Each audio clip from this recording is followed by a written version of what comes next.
Good evening and thank you for joining us. National Chief Perry Bellegarde wants to bring First Nations quality of life up to the standard enjoyed by most Canadians. Bellegarde was in Thunder Bay today, and he raised that issue with chiefs from the Anishinaabe Nation this morning on day one of the Nan Chiefs Winter Assembly. Ryan Benazzo was there. Assembly of First Nations National Chief Perry Bellegarde continues to lobby the Liberal government for a more equitable share of federal finances. Sharing the land and resource wealth is how we're supposed to be. Speaking at the Nan Chiefs Winter Assembly, Bellegarde said he's working with the feds to close the gap, but Canada needs to invest more money in First Nations education, housing, and skills training to improve quality of life for Indigenous people. The United Nations Human Development Index has said to Canada, you're rated 6th, high up quality of life. You apply the same indices to our people, we're 63rd. So it's 6th versus 63rd. So you need long-term sustainable investments in all those key determinants of health. Bellegarde is also calling on the feds and provinces to work together with the AFN to fix the First Nations child welfare system. This comes on the heels of last week's emergency meeting on the subject, which was held on the 2-year anniversary of a ruling from the Canadian Human Rights Tribunal that chronic underfunding of First Nation child welfare agencies is a form of discrimination. It's almost like you need 13 trilateral systems in every province and territory, set up between the feds, province, and First Nations leadership. That's what has to happen next in terms of next steps.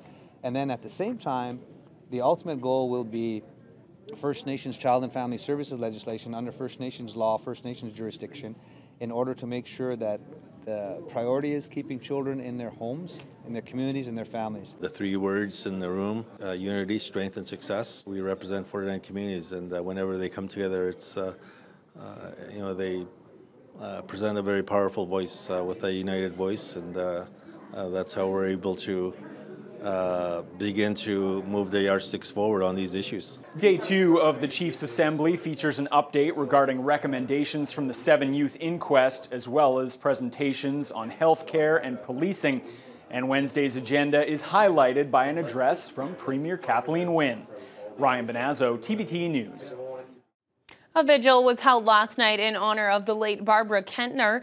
It was 1 year ago when she was struck by a trailer hitch thrown from a moving vehicle, and she passed away 5 months later. The vigil and round dance were held to bring locals together to stand against racial violence here in Thunder Bay. Carlisle Facette has more.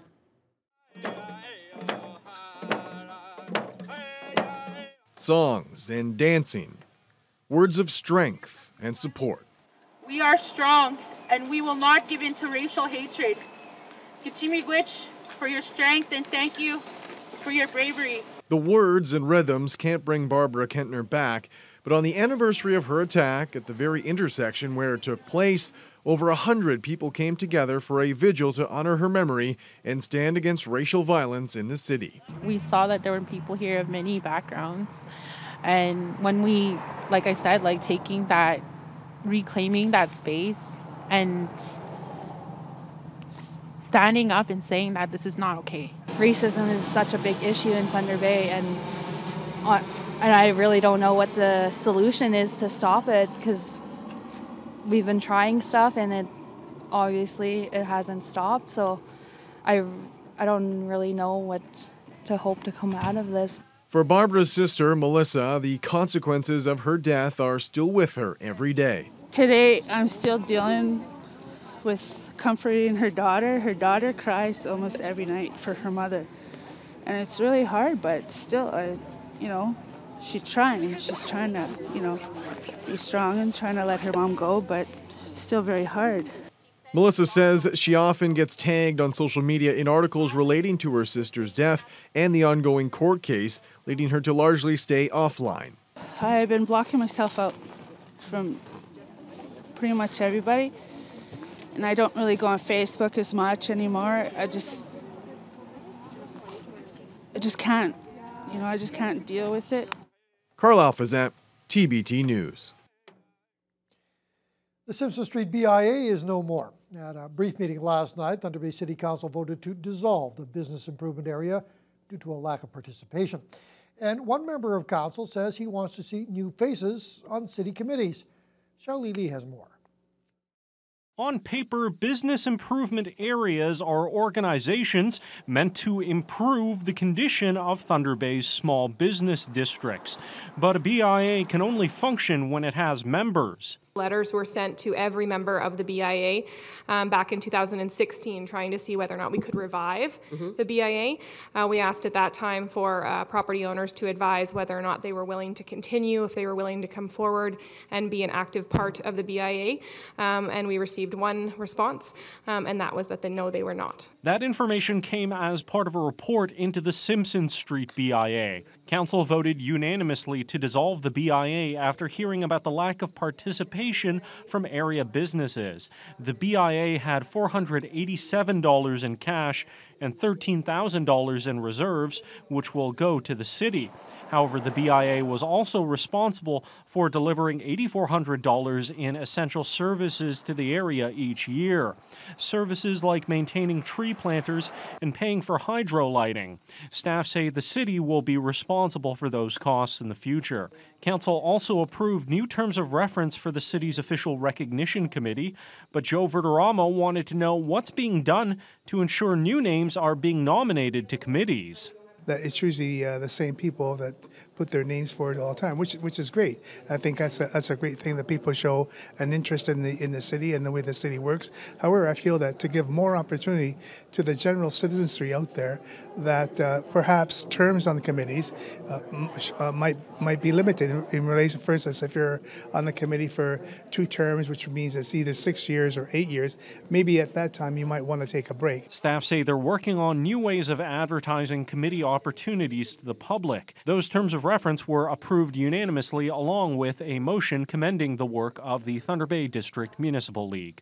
Xiaoli Li, TBT News. The interim leader of Ontario's Progressive Conservatives now says he will not seek the job permanently. Vic Fedeli says that he'll help clean things up in the short term, but the long-term job should go to someone else. When I was elected unanimously by our caucus on Friday, things have changed since then. The executive decided to have a race, and I fully have, as I said that day, I fully respect their decision, and I need to make sure that it's implemented. And if I'm in the race, I can't do that. And I think it needs to be done. It was last Friday that Fedeli was named interim party leader, but since then, party members have decided they want a leadership convention before the June provincial election.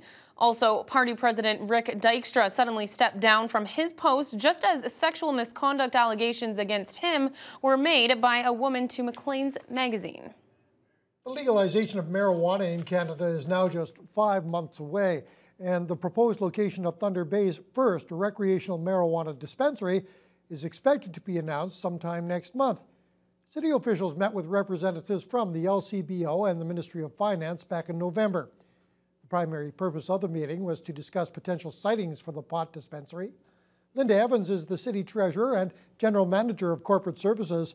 She says rather than offer locations where the facility could be located, city officials were more concerned with where one should not be set up.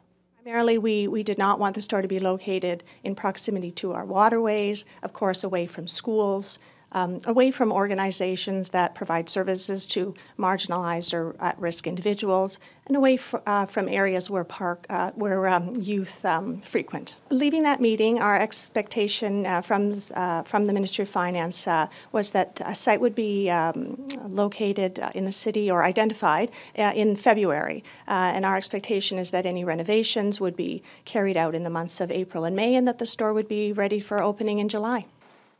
A representative from the LCBO says an announcement will be posted on the LCBO Cannabis Update website once a location is confirmed.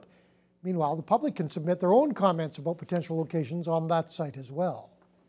Thunder Bay Police are looking for tips from the public regarding the latest Mac's convenience store robbery last night.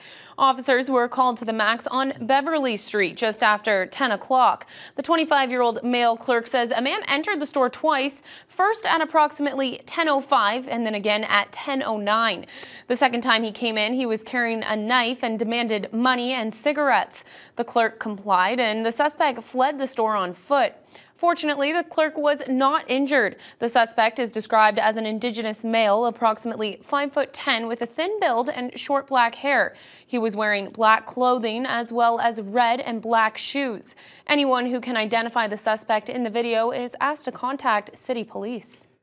Porter Airlines is getting ready to launch its new Thunder Bay crew base with a ribbon cutting later on this week. 40 new local jobs will be created for pilots and flight attendants who will be based here. Porter's other crew bases are in Toronto, Ottawa, and Halifax. Company CEO Robert Deluce will travel to the city on Thursday for the official opening. The Northern Institute Policy says there are many reasons why the Thunder Bay Airport saw a record number of passengers in 2017. The research agency has released a new report regarding the 845,000 passengers who went through the airport last year. The study concluded there were 3 main contributing factors in the 4.6% increase in air traffic: the recent rise in the international price of gold, and Northern Ontario's growth in the mining sector was one key contributor. The change in demographics was also a factor, most notably with people aged 40 to 69 who have developed careers over the years. NPI President Charles Sirtwill says the rise in post-secondary students coming to Thunder Bay was another key factor. There was a little bit of thinking that perhaps that international cohort would be flying in and out, maybe their families would be coming, but it turns out that when students from other parts of Ontario go up, there's a corresponding increase in the traffic through Thunder Bay. So clearly things like Study North, where we're encouraging people from other parts of Ontario to come here and study, are just as good as gold prices and better because we can influence those a little bit more immediately. The Northern Policy Institute's air traffic report has been reviewed by the airport's board of directors and could assist with expansion and growth in the future. There are 2 groups locally who usually focus on developing Thunder Bay's future leaders. And now Shift and Leadership Thunder Bay are working together on an initiative to collect clothing for the city's least fortunate. The 2 groups launched Back to Basics today with a clothing drive, hoping to collect donations of socks and underwear. For the month of February, donations bins will be set up at participating local businesses. At the end of the month, the socks and underwear in those bins will go to groups like Shelter House, the Salvation Army, and Our Kids Count. The idea for Back to Basics came when Leadership Thunder Bay looked at the charitable giving in the city and realized there was a gap. When you're homeless or when you are down and out, a warm pair of socks, clean pair of underwear might change your outlook on the day, right?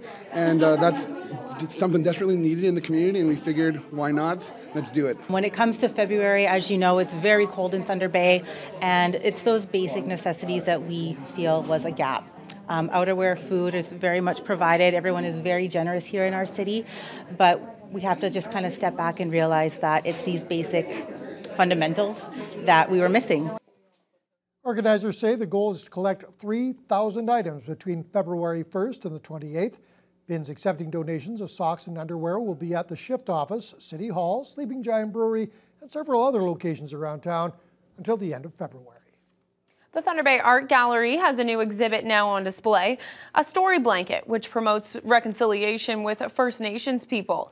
The mosaic-like quilt features artwork created by children as part of the Youth Reconciliation Initiative. The story blanket was created as a physical manifestation representing the Canada-wide effort in moving forward as one people. It includes patches from 12 cities stretching from Vancouver to Halifax. Thunder Bay's patch features the city flag with the sleeping giant and the maple leaf, done in finger painting to symbolize the many types of people that make up our community. We want them to start thinking about what reconciliation can mean to them individually. And we just want them to think about how important it is as well for both Indigenous and non-Indigenous. We're a very large country, very spread out, and so I think this was a great idea of getting the voice of youth from across the country. And then the puzzle pieces just represent that, yeah, we fit together. The story blanket will remain on display at the Art Gallery until February 11th, and there's a special event Thursday evening as the public is invited to join in on a workshop on reconciliation. Well, Fiona, very, very cold this morning. It is starting to warm up, but usually when that's the case, the white stuff starts.